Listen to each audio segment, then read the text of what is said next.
रंजन लाल यादव।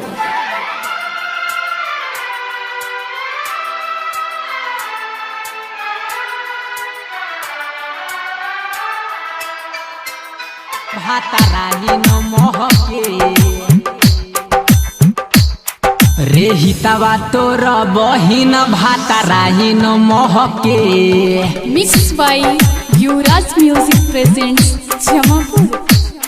रे हितवा तोर बहिन भाताराही न महके। रे हितवा तोर बहिन छिनाराही न महके। घरवा केहू से न डरे आह ऊह आह ऊह आह ऊह करे आह ऊह आह ऊह आह ऊह करे। रे हितवा तोर बहिन भाताराही न महके। रे हितवा तोर बहिन छिनाराही न महके। घरवा केहू से न डरे आह ऊह आह ऊह आह ऊह करे आह ऊह आह ऊह आह ऊह करे। रे हितवा तोर बहिन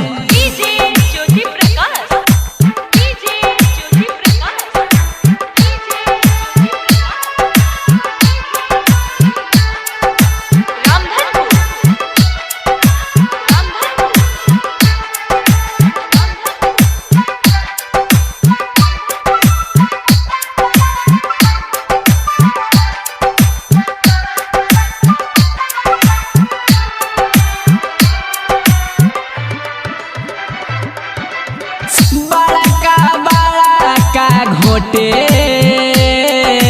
देखे में लागेले छोटे। ई बिया गदराइल बड़ी रे लहके। रे हितवा तोर बहिन छिनाराही न महके। घरवा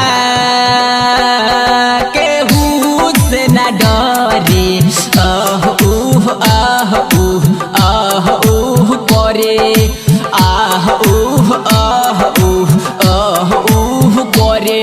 रे हितवा तोर बहिन भाताराही न महके। रे हितवा तोर बहिन छिनाराही न महके। घरवा केहू से न डरे आह ऊह आह ऊह आह ऊह करे। रे हितवा तोर बहिन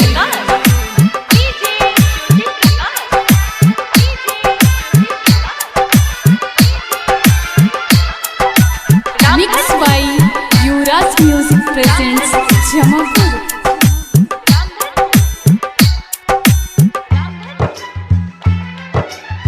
हितवा तोर बहिन छिहत्तरी बनेले बड़ी पवितरी। अभिषेक उपेंद्र कहे बड़ी रे सहके। यादव रंजन कहेला बड़ी रे सहके।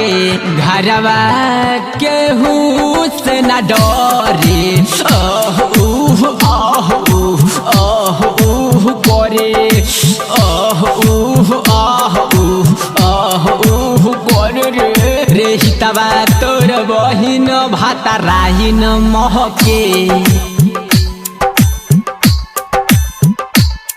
रे हितवा तोर बहिन छिनाराही न महके। घरवा केहू से न डरे आह ऊह आह ऊह आह ऊह करे। रे हितवा तोर